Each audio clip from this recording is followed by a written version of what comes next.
How to cure depression, depression को दूर किस प्रकार से करें। डिप्रेशन है क्या? यदि परिस्थितियां आपके जीवन में आपके अनुकूल नहीं है, जिस प्रकार से आप समझते हैं कि जीवन होना चाहिए उस प्रकार से नहीं चल रहा हो, उसके बारे में सोच सोच के जो एंग्जाइटी और स्ट्रेस पैदा होता है वही आपका डिप्रेशन का रूप ले लेता है। बहुत लोगों की डिप्रेशन को हैंडल करने की कैपेसिटी अच्छी होती है, बहुत लोगों की नहीं होती है। जनरली जिनका मणिपुर चक्र बैलेंस नहीं होता है उनको डिप्रेशन हो जाता है क्योंकि स्ट्रेस को हैंडल नहीं कर पाते हैं। और ये कह सकते हैं कि आपके चारों में सूर्य और बृहस्पति ठीक नहीं है तो आपको स्ट्रेस हैंडलिंग कैपेबिलिटी कम होती है। यदि उनको ठीक करेंगे तो आप स्ट्रेस से, डिप्रेशन से मुक्त हो सकते हैं। डिप्रेशन के और भी कारण हो सकते हैं। यदि जैसे आपका कंटिन्यूअस स्टेट ऑफ सैडनेस रहता है तो आप डिप्रेशन का शिकार हो जाते हैं। जैसे शनि और चंद्रमा की युति बन रही हो, शनि चंद्रमा को देख रहा हो, शनि लग्न में बैठा हुआ हो, शनि चौथे हाउस में बैठा हो, तो अंतर्मन में दुख का जाल बनना शुरू हो जाता है। यदि शनि आपके सप्तम भाव में शादी वाले घर में बैठा हो तो दाम्पत्य सुख में कमी ला देता है, निरस्तता पैदा कर देता है और संबंधों में दरार पड़नी शुरू हो जाती है और उससे भी आपको डिप्रेशन हो सकता है। यदि सूर्य आपके बैठा हुआ है 7th हाउस में तो पति पत्नी में आत्मिक दूरी, सोल डिस्टेंस पैदा करता है, उससे भी आपको डिप्रेशन का शिकार हो सकते हैं। यदि शनि आपके भाग्य का हाउस में बैठा हुआ है तो भी आप डिप्रेशन का शिकार हो सकते हैं, क्योंकि जितना मेहनत करते हैं उसके अनुरूप आपको फल मिलता नहीं है। तो आप सोचते हैं कि इतना मेहनत करके फ़ायदा क्या है, जीने का फ़ायदा क्या है, इतना मेहनत करता हूँ होता कुछ नहीं है, ऐसा हो सकता है। डिप्रेशन का शिकार तभी भी हो सकता है जैसे आप जितना कमाते हैं पूरा पैसा खर्च हो जाता है, आप समझ नहीं पाते हैं क्या करें। शनि की दृष्टि यदि 2nd हाउस में होगा तो ऐसा हो सकता है। डिप्रेशन का शिकार आप तभी भी हो सकते हैं यदि आपको बार बार ऐसी व्याधि सताती रहती है, जैसे कि आपको कंटिन्यूअस पेन ही रहता है, साइटिका का पेन ही रहता है हरदम। जिम्मेदार कौन है? शनि। Sciatica nerve pen.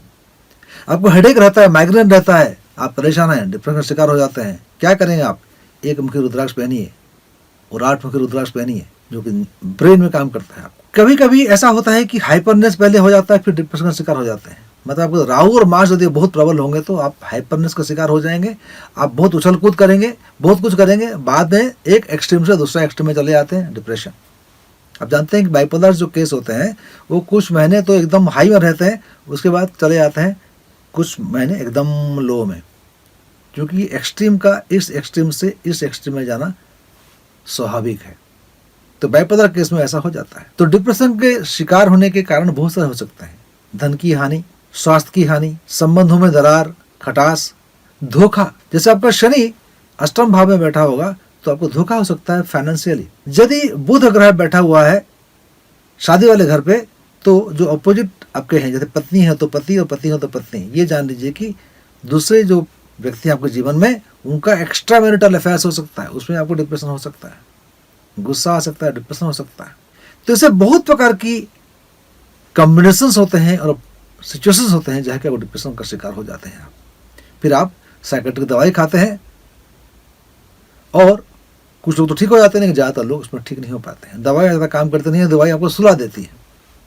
ऐसा नहीं है कि लोग ठीक नहीं होते हैं, लेकिन बहुत सारे लोग दवाई खाने के बावजूद ठीक नहीं हो पाते हैं। तो उनके लिए क्या कर सकते हैं? उनके लिए कर सकते हैं कि उनकी कुंडली देखकर उनका शनि का स्थिति, चंद्रमा की स्थिति, राहु की, मार्स की, बुध की, शुक्र की, ये विवेचन करने के बाद बता सकते हैं कि डिप्रेशन का सोर्स क्या है। कुछ लोग मान लेते हैं कि केवल चंद्रमा को स्थिति देखकर बता सकते हैं कि आपका स्थिति कैसी है। नहीं, ऐसा नहीं है। ये कंपोजिट है, ये 9 फॉर्म्स ऑफ एनर्जी जो है, इनका जो कंपोजिशन से जो आपकी मानसिक स्थिति बनती है, जो मेंटल स्टेट बनता है, उसके आधार पर ही हम कह सकते हैं कि डिप्रेशन का सोर्स कहाँ है, ये डिप्रेशन आ कहाँ रहा है। तो यदि कॉज को ही हम ठीक कर देंगे तो इफेक्ट भी ठीक हो जाएगा। इसलिए बहुत जरूरी है कि ये जानना है कि ये डिप्रेशन कहाँ से आ रहा है। इसे कहते हैं रूट कॉज एनालिसिस। ये ठीक से करेंगे तभी इसका हम सॉल्यूशन, पूरा कॉम्प्रिहेंसिव सॉल्यूशन दे पाएंगे। तो कॉम्प्रिहेंसिव सॉल्यूशन डिप्रेशन के लिए ज्योतिष शास्त्र में जो कुंडली का अध्ययन करना बहुत जरूरी है, न कि दक्यानुसार तरीके से, न प्रैक्टिकल अप्रोच के साथ में जो कि मैं करता हूँ, बताता हूँ आपको। मैं आपसे बात करता हूँ साइंटिफिक वैलिडेशन और लॉजिक्स की बातें करता हूँ। मैं आपको पोंगा पंडित की तरह बात नहीं करता हूँ, न ही आपको सिखाने की कोशिश करता हूँ। मैं कहता हूँ कि जागरूक बनिए और इंटेलिजेंटली अपने कंपोजिशन को स्टडी कीजिए, उसको रीप्रोग्राम कीजिए। कुंडली है आपका सबकॉन्शियस माइंड का प्रोग्रामिंग, इसको रीप्रोग्रामिंग किया जा सकता है, रीफॉर्मेट किया जा सकता है। तो इसके तरीके करने के यदि जानना चाहते हैं तो नीचे दिए गए विवरण, वेबसाइट का डिटेल्स दिया हुआ है, व्हाट्सएप नंबर दिया है, कॉन्टैक्ट कीजिए और हमसे जुड़िए। नमस्कार, जय हिंद और जय भारत।